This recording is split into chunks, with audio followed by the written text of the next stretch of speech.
Maret 2024. Ini adalah momen bersejarah dalam perjalanan panjang demokrasi Republik Indonesia. Komponen negara semuanya mempunyai invisible hand, tangan yang tidak terlihatan, membuat segala sesuatu seperti ini. Itu pemilu macam apa? Nggak perlu ada pemilu kalau kayak gitu. Dan kita sekali lagi menginginkan a fair competition. Kalau kompetisinya fair, bahagia kita sebagai warga negara. Tapi kalau curang, kita tolak kecurangan. Tanggal 16 Februari sekitar jam 2 pagi dengan total data yang masuk ke TPS itu 52,8%. Itu perolehan Ganjar Mahfud 33%, Pak Prabowo 43%.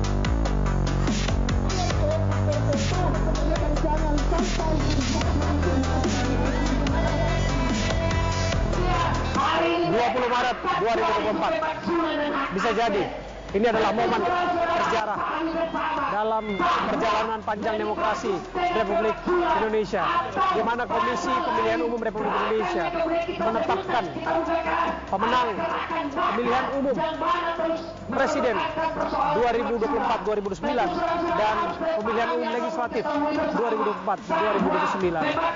Tentu melalui beragam proses yang sudah dilalui, baik itu rekapitulasi berjenjang di tingkat kecamatan, kabupaten, provinsi, dan skala nasional. Prosesnya sampai pada tahap final ataupun tahap akhir. Momen bersejarah ini diiringi dengan nuansa protes dan aksi demonstrasi di depan gedung Komisi Pemilihan Umum Republik Indonesia. Saya hadir di Jalan Imam Bonjol di depan gedung KPU dan akan menunjukkan kepada Anda bagaimana suasana di sini. Di belakang saya, aksi unjuk rasa terus dilakukan. Aksi unjuk rasa dari berbagai elemen masyarakat turut mengawal bagaimana proses rekapitulasi berlangsung yang masuk dalam tahap akhir, masuk pada penetapan pemenangnya. Karena eskalasi massa yang ada di sini, maka antisipasi mesti dan wajib dilakukan oleh petugas untuk memastikan bahwa semuanya berjalan tertib, aman, dan lancar. Sedikitnya ada 20.000 personil kepolisian, personil gabungan TNI Polri yang diterjunkan di lokasi ini. Saya Abraham Suraban, saya akan kawal dan kita akan lihat bagaimana aksi unjuk rasa dijalankan, termasuk yang paling terutama adalah pemenang pemilu 2024.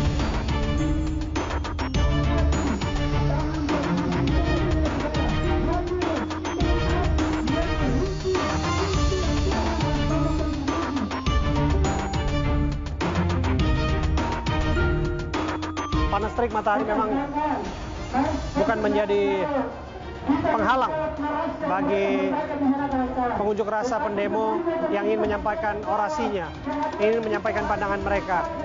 Ini adalah kelompok yang menyatakan diri pendukung KPU, pro KPU. Mereka juga berunjuk rasa. Ada berbagai spanduk yang bertuliskan suara mereka.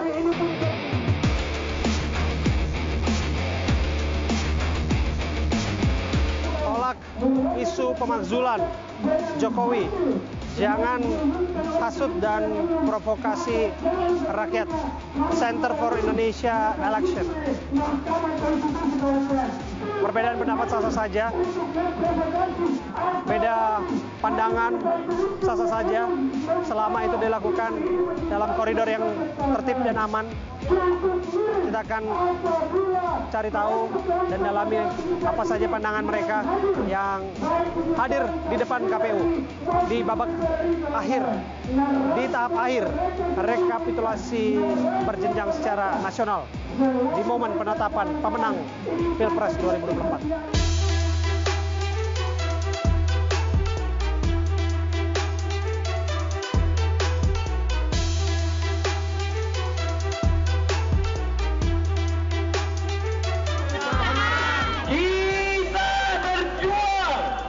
Sobat saya berdiri di tengah-tengah pengunjuk rasa yang berada persis di depan ataupun di seberang gedung Komisi Pemilihan Umum Republik Indonesia di Jalan Imam Bonjol, Jakarta. Mereka berkumpul di sini mengawal langsung babak akhir rekapitulasi Pilpres dan Pileg 2024 yang akan diumumkan oleh Komisi Pemilihan Indonesia. Dan di belakang saya bisa lihat ini adalah kelompok massa yang terdiri dari berbagai elemen masyarakat.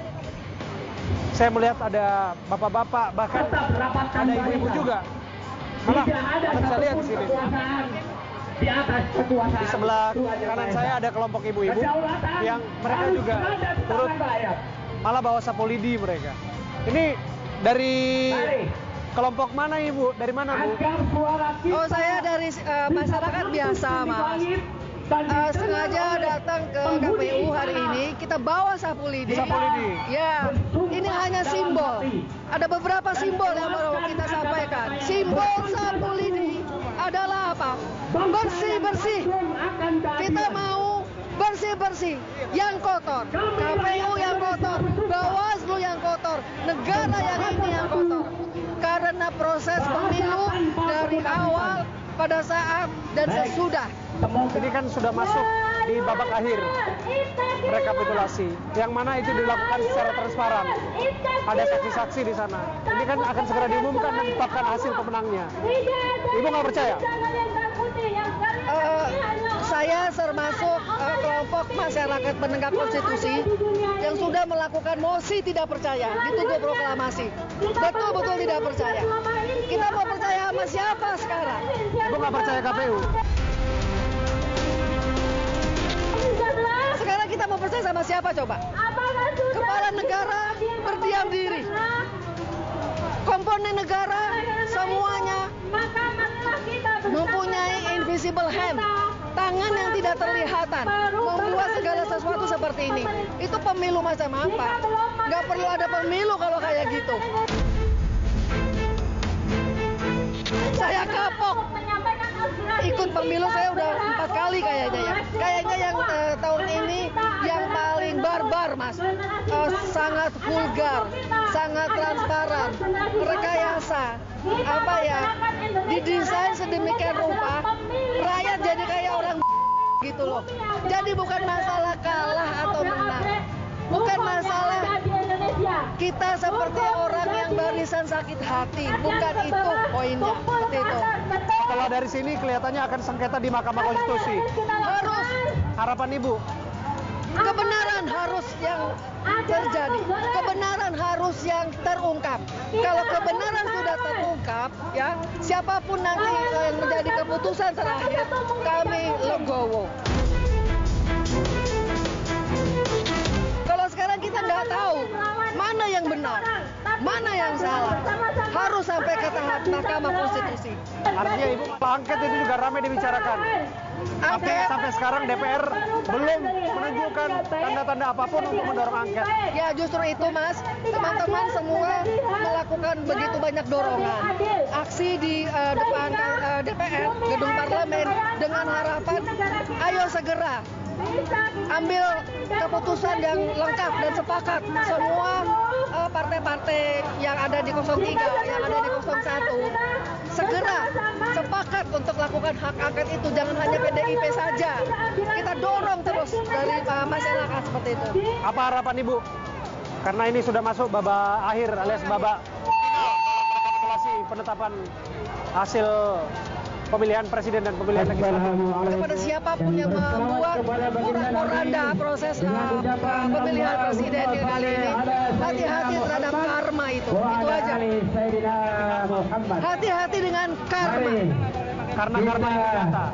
Karena karma itu percaya tidak percaya, believe it or not, itu ada. Terima kasih Bu Siska Rumondor dan beberapa teman-temannya yang di sini juga berkumpul. Nanti sebutnya semakin banyak ya Bu ya. Karena negeri ini adalah didasarkan pada demokrasi dan konstitusi, bukan nepotisme, bukan keluarga tertentu. Dan kita sekali lagi menginginkan fair competition. Kalau kompetisinya fair, bahagia kita sebagai warga negara. Tapi kalau curang, kita tolak kecurangan.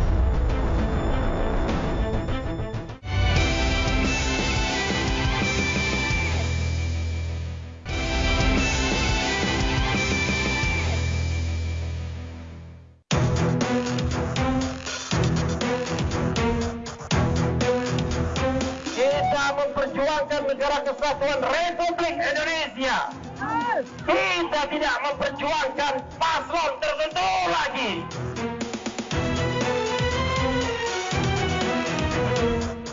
Bang Refli, bisa dijelaskan kehadiran Anda hari ini di KPU?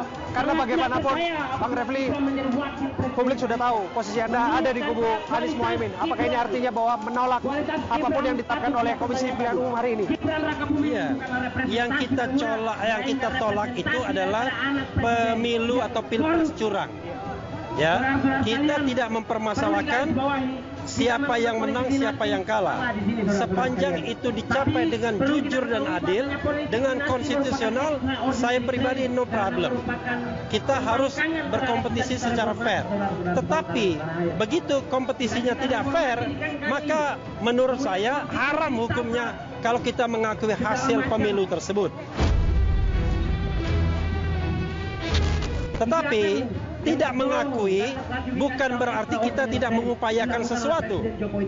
Bisa jadi kemudian kita tetap mendorong hak angket, kita tetap mendorong kawan-kawan ke Mahkamah Konstitusi, tapi yang paling penting adalah kita dorong juga masyarakat, warga ke jalan-jalan untuk menolak, mengekspresikan sebagai warga negara bahwa mereka tidak mau dipimpin oleh sebuah proses pemilu yang curang pemimpinnya. Seberapa penting ini sebetulnya? Kalau kita bicara tentang demokrasi, ya, mempertahankan demokrasi yang hampir mati ini sangat penting. Bisa dibayangkan, kalau kita tidak bisa lagi turun ke jalan, mengekspresikan keinginan kita, perasaan kita, pendapat kita, opini kita, maka itu artinya demokrasi sudah mati. Nah, sebelum demokrasi mati, kita turun ke jalan. Karena pemimpin yang curang dimanapun di dunia ini, yang menggunakan segala fasilitas kekuasaan untuk menang pemilu, tidak mungkin akan memelihara demokrasi. Dan tidak mungkin amanah. Itu hukum alamnya. Oke. Jadi Anda singkat kata ingin mengatakan apapun yang ditetapkan oleh KPU pada malam hari ini, Anda menolaknya. Jadi saya akan menolak. Kenapa begitu? Karena ini tidak penting lagi. Karena ini hanya di ujung dari sebuah proses yang curang. Di ujung proses yang curang yang sudah kita ketahui sejak KPU menerima pendaftaran Gibran.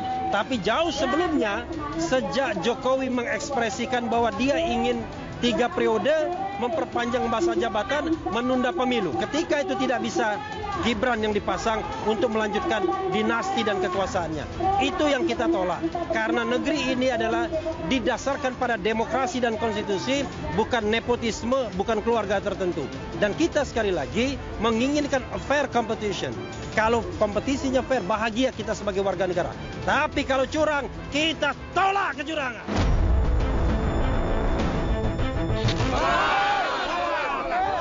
Mengenai penolakan terhadap kecurangan yang Anda maksud, apakah ini sudah menjadi penanda?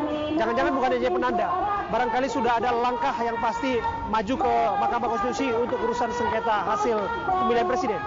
Kalau soal persiapan tim hukum nasional paslon tertentu, karena sekali lagi di sini saya tidak bicara mengenai calon, saya bicara mengatasnamakan rakyat Indonesia. Bahkan dari dalam hati saya yang paling dalam, yang kita ingin selamatkan demokrasi. Saya tidak peduli siapapun yang memimpin negara ini, sepanjang demokrasi ditegakkan, sepanjang tidak curang, maka saya akan dukung secara pribadi. Karena itu, saya tidak atas nama tim paslon apapun, tapi atas nama Refli Harun. Tidak ada saya izin kepada Anies atau kepada Ganjar. Tapi kalau ditanyakan, saya sebagai bagian dari tim hukum nasional, apakah sudah ada persiapan? Sudah. Bahkan ketika diumumkan hari ini pun, besok diajukan permohonan sudah bisa. Mengenai bukti-bukti, karena banyak sekali anggapan, analisis dan lain sebagainya bahwa yang namanya terstruktur, sistematis dan masif yang kerap kali digaungkan itu hampir tidak mungkin untuk dibuktikan di Mahkamah Konstitusi. MK dihadirkan sebagai the guardian of the constitution, sebagai penjaga konstitusi, sebagai pemeluk konstitusi. Kalau ada pelanggaran konstitusi, maka MK punya kewenangan, punya power untuk membatalkannya. Sekarang saya tanya balik, yakinkah kita pemilu ini curang? Yakin nggak pemilu ini curang? Yakin nggak kalau pemilu ini kecurangannya berpusat dari istana? Kalau kecurangannya berpusat dari istana, maka itu sudah pasti terstruktur, sistematis dan masif. Kalau ini tidak digagalkan, maka setiap 5 tahun sekali kita akan turun ke jalan terus mengatakan pemilu curang. Karena governance berpemilu tidak diperbaiki. Kalaupun kemudian perkaranya bermuara di Mahkamah Konstitusi, publik akan dibawa kembali dalam dejavu putusan nomor 90. Belum lagi ada isu mengenai formasi hakim konstitusi setelah Ketua Mahkamah Konstitusi dinonaktifkan, yaitu Anwar Usman, dan kemudian formasinya menjadi 8 kalau saya tidak salah. Bagaimana kemudian keyakinan bahwa Mahkamah Konstitusi masih menjadi garda yang baik, garda terakhir untuk menjaga bagaimana negara kita ini berkonstitusi dengan baik? Saya kira, Anda pikir saya percaya sama Mahkamah Konstitusi? Enggak. Saya tidak percaya dengan Mahkamah Konstitusi. Tetapi tidak punya alternatif lain kalau kita mau menempuh jalur hukum. Ingat saya katakan tadi, jalur hukum ke MK, jalur politik kepada DPR, angket, jalur sosial politik kepada masyarakat sekarang. Itu satu jalur. Tetapi kalau hakim Mahkamah Konstitusi mau menyelamatkan demokrasi ini, mau menyelamatkan konstitusi itu, batalkan yang curang, maka Anda akan surga mudah-mudahan di akhirat ke depan. Mengenai aksi unjuk rasa, di seberang sana ada unjuk rasa tandingan juga, ada orasi juga yang berbeda. Bahkan mereka mengorasikan, mereka menganggap bahwa orasi yang Anda sampaikan di sekitar sini bersama dengan kelompok masyarakat yang ada di sini, civil society, adalah bentuk dari kekecewaan, ketidaklegowoan dalam menerima hasil yang akan ditetapkan oleh Komisi Pemilihan Umum. Bagaimana menjawabnya? Ini pendemo bayaran. Ngapain kita dengar? Dia demo kalau kita demo. Kalau kita tidak demo, dia nggak demo. Pengunjuk rasa sejati itu tidak ngekor. Pengunjuk rasa sejati punya agenda sendiri. Jadi kalau mereka agendanya misalnya menolak hak angket, demo sendiri di hari lain. Ini enggak. Dia demo hanya untuk mengganggu kita. Kita tidak bodoh. Hidup Refli Harun! Tapi ini nggak ada kaitannya dengan ketidaklegoan dan lain sebagainya itu. Saya sudah katakan, kalau pemilunya jujur dan adil, saya akan terima siapapun pemimpinnya. Tapi kalau pemilunya jujur dan adil, tidak hanya ilmu saya, ya, tapi agama saya juga melarang untuk mengakui kecurangan. Yes. Kalau kita bisa melawan kecurangan tersebut, kita lawan. Dengan kekuasaan kalau punya kuasa, dengan lisan kalau kita punya kemampuan lisan. Tapi kalau mau selama-lamanya iman, di rumah dengan hati yang menolak dan berdoa. Hidup Indonesia! Oke, thank you, Bang Refli Harun.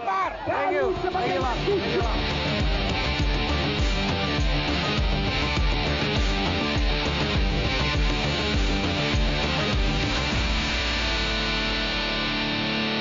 Saya dengar juga Anda menyebutkan bahwa Anda sendiri menjadi target. Ya, kepala daerah dari PDI Perjuangan banyak. Jangankan Kepala saya. daerah yang mana maksud Anda? Ya banyak, hampir seluruh kepala daerah. Jangankan saya sebagai sekjen, kepala daerah kami banyak diintimidasi.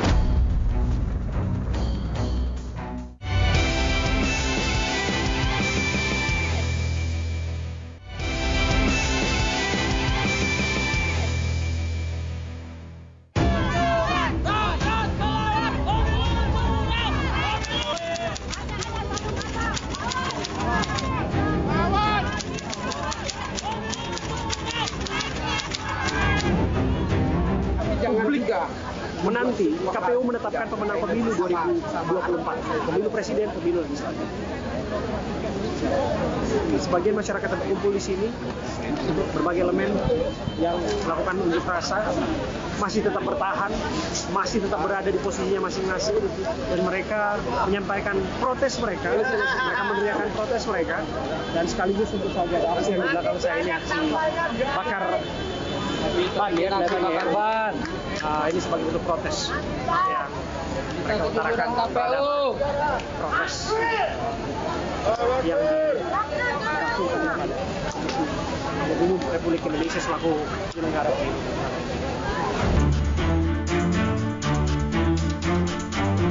Komisi Pemilihan Umum telah resmi mengumumkan hasil pemungutan suara pemilu 2024 untuk pasangan calon presiden, yakni dengan hasil sebagai berikut. Anies Baswedan Muhaimin Iskandar memperoleh 24,9% suara. Prabowo Subianto Gibran Raka Buming Raka memperoleh 58,6% suara. Ganjar Pranowo Mahfud MD memperoleh 16,5% suara. Menanggapi hasil hitung suara resmi KPU, tim hukum Capres Cawapres Anies Baswedan dan Muhaimin Iskandar secara resmi mendaftarkan gugatan Pilpres 2024 ke Mahkamah Konstitusi. Upaya ini dilakukan untuk menindaklanjuti berbagai dugaan kecurangan dalam pemilu. Kami hadir di Mahkamah Konstitusi untuk melengkapi semua berkas-berkas yang diperlukan. Dan alhamdulillah, kawan-kawan dari Mahkamah Konstitusi menerima dengan baik. Dalam permohonan ini, banyak hal yang kami sampaikan di permohonan ini. Tentunya dalam fakta-fakta yang kami sampaikan, kami lampirkan juga dukungan bukti-bukti di lapangan.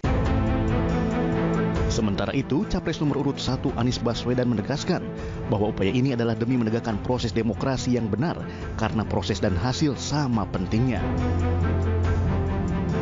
Jadi kita ingin menegaskan kepada semua bahwa apa yang kita alami, kita saksikan dan disaksikan oleh begitu banyak. Media pun menyaksikan, publik pun menyaksikan. Dari mulai aspek kebijakan nih, aturan sampai eksekusi ada banyak di situ problem. Nah, kita ingin agar itu semua dikoreksi. Menilik hasil resmi hitung suara KPU, calon presiden dan wakil presiden nomor urut 3 Ganjar Pranowo dan Mahfud MD memastikan pihaknya akan segera mengajukan gugatan hasil Pilpres 2024 ke Mahkamah Konstitusi. Ganjar Pranowo menegaskan bahwa gugatan hasil Pilpres ke Mahkamah Konstitusi merupakan benteng demokrasi dalam rupa mengawal demokrasi atas dugaan kecurangan pemilu yang terstruktur, masif, dan sistematis. Tadi malam, tim Ganjar Mahfud sudah bersepakat. Kalaulah semuanya ini harus diluruskan agar demokrasi bisa berjalan dengan baik, maka benteng terakhirnya adalah Mahkamah Konstitusi. Dan kami sudah menyiapkan tim dari tim hukum untuk kita segera mendaftarkan apakah besok atau Sabtu untuk segera kita menyampaikan seluruh yang ada yang kami persiapkan untuk menjadi pertimbangan hakim konstitusi nantinya. Gayung pun bersambut. Hasto Kristianto selaku Sekjen PDI Perjuangan menolak keras hasil pemilu pemilihan presiden tahun ini. Bahkan Hasto menilai bahwa pemilu presiden tahun ini diduga melakukan kecurangan dari hulu sampai hilir. Berikut wawancara saya Abraham Silaban dengan Hasto Kristianto selaku Sekjen PDI Perjuangan. Ketika Anda sempat menyebutkan bahwa seharusnya Pilpres ini berlangsung 2 putaran. Bahkan saya juga mendengar Anda menyebutkan suara Pak Ganjar dan Pak Mahfud sempat 33% menurut data yang Anda peroleh dari IT di tanggal 16 Februari. Apa yang dimaksud dengan itu? Ya, itu data dari, jadi sistem dari KPU setelah mereka disadon secara paksa, power shutdown, itu dari data-data rekaman digitalnya kan bisa terlihat. Kemudian mereka memasang suatu JSON script, yaitu algoritma. Itu suatu algoritma untuk mengunci perolehan Pak Ganjar Mahfud hanya sekitar 17%. Jadi di lock. Ini sama dengan apa yang telah dinyatakan Bapak Khodari pada tanggal 5 Januari yang mengatakan perolehan Ganjar Mahfud itu hanya 17% di lock. Maka dengan algoritma inilah perolehannya nggak bisa lebih. Dan Dan kami menemukan data-data dari saksi kami ketika setelah rekapitulasi di KPPS, di TPS, kemudian di TPS, kemudian mereka memasukkan C1 untuk 02 itu bebas tanpa hambatan. Tapi ketika C1 itu untuk 01 dan 03, itu hambatannya cukup banyak. Tapi kan formulir C hasilnya kan atau C1-nya kan sudah terupload, jadi bisa dilihat transparansinya. Buktinya bisa dilakukan banyak perubahan. Ada seorang pakar IT yang sampai hari ini menemukan dari jumlah TPS 823.236 telah dilakukan perubahan hasil sebanyak di 454.867 TPS. Dan kemudian kalau dilakukan aritmatika sederhana untuk melakukan pengecekan suara 01, 02, dan 03 yang seharusnya sama dengan suara sah, itu terjadi selisih hampir 23,5 juta. Artinya apa? Ya artinya terjadi penggelembungan di situ. Sampai penggelembungan itu dilakukan, Anda sebutkan apakah kemudian C hasil ini bisa direkayasa? Ya kalau saya tanya sama pakar IT, mereka mengatakan itu mudah sekali. Karena dokumen C1 itu single frame. Meskipun di situ bentuk dokumennya dalam bentuk dokumen tali ya. Jadi angka-angka pagar. Ya, kita lihat ada batang lidi sebetulnya di situ. Itu dengan bisa dilakukan perubahan-perubahan dengan cepat untuk menciptakan ratusan ribu TPS dan dengan temuan berbagai perubahan-perubahan yang dilakukan yang seharusnya meskipun Sirekap ini hanya alat bantu, tapi seharusnya nggak boleh ada perubahan-perubahan, nggak boleh terjadi suatu error yang melampaui 10%. Ini sistemnya sudah fail. Mengenai error itu kan sudah disampaikan dan sudah ada semacam koreksi dan pengakuan dari komisioner. Tapi pengakuan kan berubah-ubah. Dulu protes bahwa matinya IT KPU karena hackers. Setelah orang membuktikan akhirnya diralat.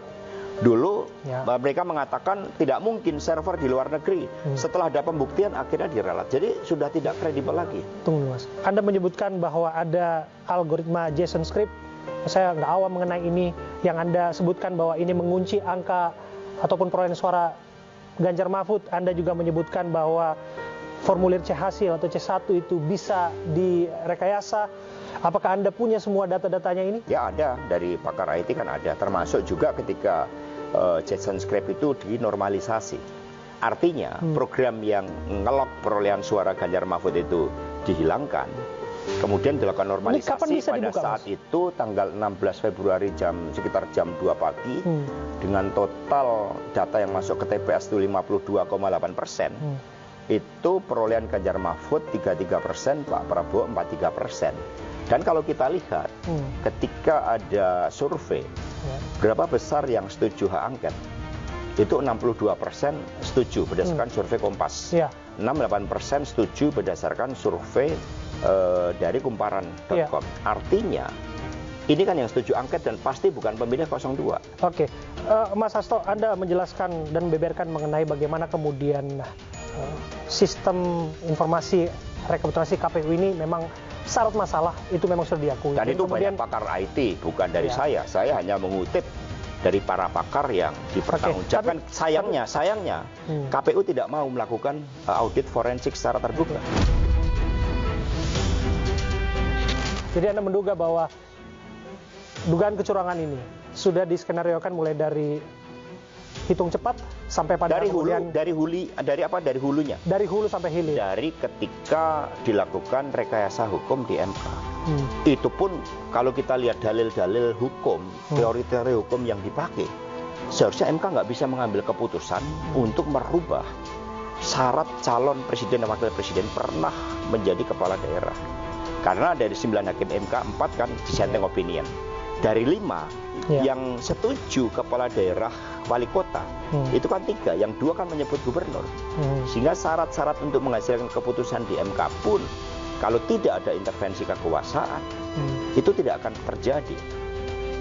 Maka ini menjadi suatu persoalan ditinjau dari hulunya, dari keabsahan dari pasangan calon. Ini para pakar, bukan saya. Oke, Mas Hasto, itu kan bagaimana Sirekap yang bermasalah itu menjadi persoalan yang juga membuat publik bertanya-tanya sebetulnya mengenai apa yang terjadi di sana. Tapi bagaimanapun KPU berdalih bahwa itu kan hanya pendukung. lagi-lagi hasil tidak ditentukan dari itu. Ya, dia Bukan sebagai dari suatu itu. instrumen pendukung tampilannya. Iya. Tetapi di dalam otak yang dirancang di dalamnya, itu kan yang dipakai. Oke.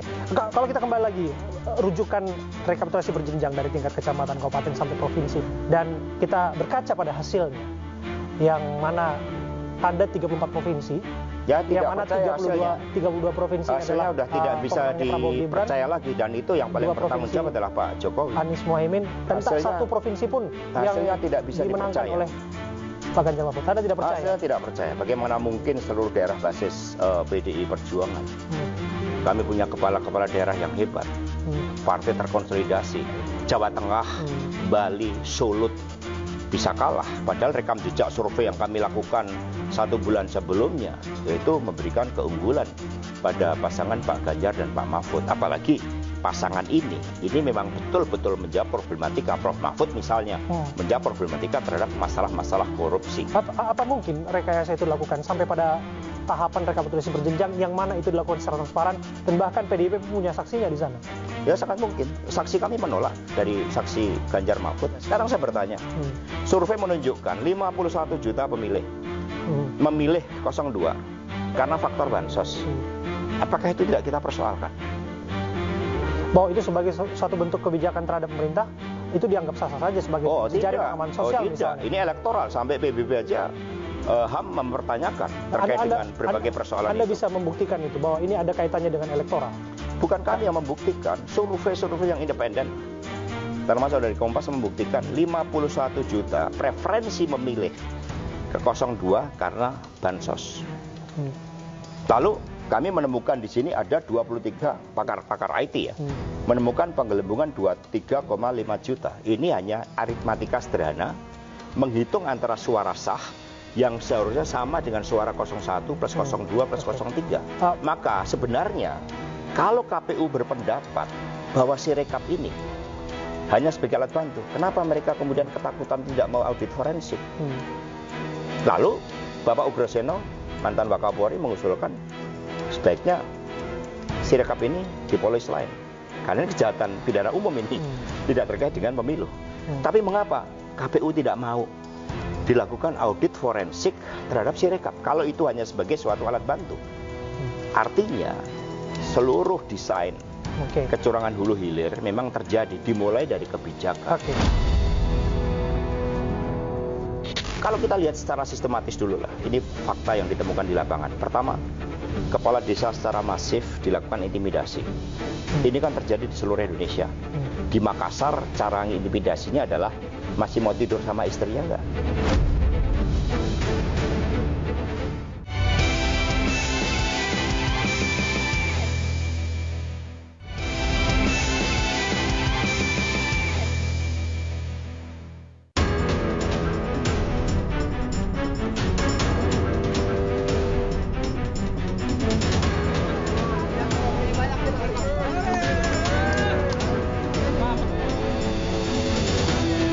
Saya dengar juga akan ada Kapolda yang juga akan dibawa menjadi saksi apabila memang ini akan bergulir ke Mahkamah Konstitusi. Kita lihat ya, Polri ini mekanisme kerjanya itu kan mekanistik. Nggak mungkin yang di bawah bekerja tanpa adanya instruksi. Kapolda mana yang dimaksud, Mas Asfad? Kalau kita lihat secara sistematis dulu lah, ini fakta yang ditemukan di lapangan. Pertama, kepala desa secara masif dilakukan intimidasi. Ini kan terjadi di seluruh Indonesia. Di Makassar, cara intimidasinya adalah masih mau tidur sama istrinya enggak? Kemudian kalau di Jawa, itu dananya diminta pertanggungjawaban. Apa urusannya? Proses audit saja belum berjalan, tiba-tiba kepolisian meminta kepala desa seperti di Jember begitu banyak, di Karanganyar, diundang untuk melaporkan penggunaan anggaran. Ini kan mereka di pressure dengan hukum. Anda masih mau masuk? Aman? Kalau enggak, kita proses ini, penyelidikan. Itu kan tekanan-tekanan yang terjadi, dan itu kan data-datanya begitu banyak bertebaran di media. Saya dengar juga Anda menyebutkan bahwa Anda sendiri menjadi target. Ya, kepala daerah dari PDI Perjuangan banyak. Jangankan saya. Daerah yang mana maksud Anda? Ya banyak, hampir seluruh kepala daerah. Jangankan saya sebagai sekjen, kepala daerah kami banyak diintimidasi. Modelnya adalah, pertama kepala daerah diminta, udahlah, nggak usah ikut-ikutan pilpres, cukup memenangkan pemilu legislatif, kami tidak ganggu. Kepala daerah kami tetap bekerja. Lalu kemudian dikasih peringatan, tetap kerja. Lalu kepala dinasnya diundang oleh oknum-oknum kepolisian, diundang, dicari kelemahan dari kepala daerah tersebut. Lalu ada kepala dinas yang punya titik-titik lemah misalnya. Nah kemudian ini disampaikan, dibuatlah pengaduan ke masyarakat, ya namanya Dumas. Dengan adanya Dumas ini lalu dipreser kepala daerah kami, masih mau kerjasama nggak? Ini ada pengaduan. Betulkah kemudian PDIP nggak solid untuk dukung angket? Ada power issue di dalamnya, ada pertaruhan pengaruh di dalam mendorong hak angket ini? Ya nggak benar. Kalau kita lihat, hak angket ini kan bukan hanya anggota DPR. Ini tergantung cara pandang kita terhadap pemilu. Kalau pers mendiamkan kecurangan pemilu, padahal pers adalah memiliki tugas social control sebagai pilar keempat demokrasi. Nah, jadi pemilu ini urusan siapa sih? Apakah urusan PDI? Bukan. Pemilu ini urusan kita, urusan bangsa dan negara. Ini diselesaikan melalui pemilu sebagai alat di dalam menghasilkan pemimpin-pemimpin yang memiliki rekam jejak yang baik, track record kepemimpinan yang baik. Lalu tiba-tiba pemilu diperlakukan seperti ini hanya karena ambisi kekuasaan. Masa kita diam? Jadi tidak betul bahwa ada wacana, ada friksi di dalamnya, tidak solid untuk mendorong itu. Tidak betul. Kami partai yang terpimpin oleh ideologi. Naskah akademiknya sudah selesai, Mas Hasan? Sudah selesai. Artinya tinggal tunggu digulirkan saja. Ya, untuk membangun kesadaran sebagai syarat penting angket. Kesadaran dalam menempatkan pemilu. Misalnya, angket nggak ada gunanya kalau semuanya melihat hasil. Udah selesai dengan hasil. Tapi kalau kita bersama-sama melihat ada persoalan terkait dengan prosesnya, lalu ada cara pandang yang sama terkait dengan pemilu. Apa sih gunanya pemilu bagi kita sebagai suatu bangsa? Nah inilah yang harus kita lihat. Ketika kesadaran itu terbangun, maka angket baru sebagai suatu instrumen yang sangat penting untuk melakukan koreksi. Artinya prosesnya juga akan berbarengan dengan sengketa hasil pemilu yang akan kita lakukan diajukan di Mahkamah Konstitusi. Kita lakukan kalkulasi politik, bisa bersamaan, bisa berbeda, tetapi ini dalam satu nafas untuk memberikan suatu pembelajaran terbaik bagi bangsa kita ke depan. Dan Anda yakin bahwa itu semua akan bisa dibuktikan di Mahkamah Konstitusi, sekalipun itu tidak mudah buktikan suatu yang disebutkan terstruktur, sistematis dan masif, bahkan disebutkan dari hulu ke hilir. Ya maaf lah, kalau Mas mau mencuri sesuatu, emangnya di situ Mas akan merancang adanya barang bukti di dalam mencuri sesuatu itu. Sehingga ketika mau dirancang sistem yang manipulatif, pihak perancang ini dalam desainnya untuk tidak ada barang bukti. Mas Hasto, saya mengutip apa yang disampaikan Pak Mahfud. Angket disebutkan tidak akan mengubah hasil pemilu. Dan kemudian pun kalau kemudian bersengketa di Mahkamah Konstitusi, publik sudah terlanjur curiga ataupun punya trust issue terkait apa yang terjadi di Mahkamah Konstitusi terkait dengan putusan nomor 90. Nah, masih percaya bahwa lembaga ini masih bisa dipercaya menjadi garda terakhir untuk membentengi konstitusi Republik ini? PD Perjuangan membuka ruang, rakyat biasa pun bisa menjadi pemimpin. Nah, yang dimaksudkan oleh Prof. Mahfud itu bahwa angket itu kan dari definisinya kan hak untuk melakukan penyelidikan terhadap apa? Terhadap kebijakan dari pemerintah yang diduga melanggar undang-undang, tetapi itu berkaitan dengan hajat hidup orang banyak, kepentingan strategis di rakyat bangsa dan negara. Pemilu ini kan hal-hal yang sangat strategis. Betul. Bagi masa depan kita. Maka hak angket menjadi relevan. Tetapi hak angket memang tidak untuk merubah hasil. Nah, kita lihat di hulunya, di MK, kan ada persoalan yang terkait dengan abuse of power. Betul. Dan kemudian terjadilah rekayasa hukum di MK. Berharap bahwa di tengah melunturnya kewibawaan Mahkamah Agung, Mahkamah Konstitusi, melunturnya wibawa di Mahkamah Konstitusi, ada suatu sikap kenegarawanan yang ditunjukkan. Karena kalau kita tidak melakukan koreksi, banyak yang bertanya, buat apa kemudian diadakan pemilu? Nanti akan masuk lagi rezim Orde Baru, di mana pemilu sudah diketahui hasilnya sebelum pemilu. Apakah ini yang kita inginkan? Maka kembali pada pertanyaan mendasar, cara pandang kita terhadap pemilu itu bukan pada hasil, tapi pada proses, pada peningkatan kualitas demokrasi, pada peningkatan peradaban kita. Dan ini adalah untuk masa depan kita, agar lahir pemimpin-pemimpin yang baik melalui proses yang baik. Mengenai hubungan Bu Mega dan Pak Jokowi, itu menjadi sorotan publik juga. Bahkan inisiasi pertemuan berkali-kali disuarakan, baik dari berbagai figur ataupun tokoh publik. Apa mungkin, Mas Hasto, atau jangan-jangan masih ada upaya percakapan ataupun siapapun yang berupaya untuk menginisiasi pertemuan antara Pak Jokowi dan Bu Mega? Ya, Pak Jokowi udah berubah. Kalau kita lihat, kalau ke PDI sih biasa ya. Kita ada berbagai dinamika karena perilaku dari kader PDI Perjuangan itu kita udah kenyang dengan asam garam. Tapi buat kami yang terpenting kan jaga dong konstitusi ini. Ketika konstitusi sudah dikhianati, harusnya 2 periode. Tapi kemudian dilakukan berbagai upaya untuk melakukan suatu kontrol atas pengaruh kekuasaan itu. Ketika nilai-nilai demokrasi yang seharusnya berkedaulatan rakyat itu kemudian sudah dilakukan berbagai manipulasi, apalagi terhadap PDI Perjuangan, sehingga saya katakan bahwa sudah ada suatu jurang perbedaan. Kalau Anda sebutkan mengenai jurang perbedaan, ini terakhir ya Mas Hasto ya, apakah kemudian jurang perbedaan ini yang menempatkan posisi PDIP akan menjadi oposisi? Andai kata kelak betul bahwa Prabowo Gibran yang akan dilantik 20 Oktober mendatang. Sistem tata negara kita, sistem presidensial kan tidak mengenal oposisi. Yang dikenal hanya berada di dalam pemerintahan dan di luar pemerintahan. Kedua-duanya sama-sama penting selama berjuang bagi kemajuan bangsa dan negaranya.